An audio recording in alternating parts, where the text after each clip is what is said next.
Hello everyone, today we are going to learn basic Google Sheet tutorial how to alphabetize.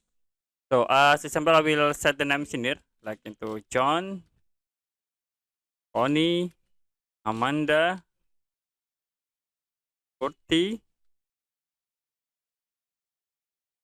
Paul, Jai, and Gordon.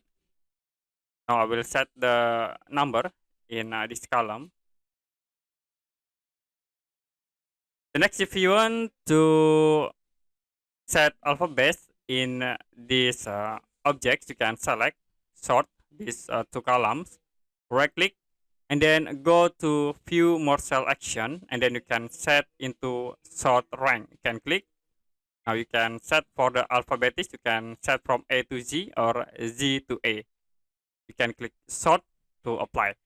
So it will be automatically change the alphabets. Okay, that's it for a basic Google Sheet tutorial how to alphabetize.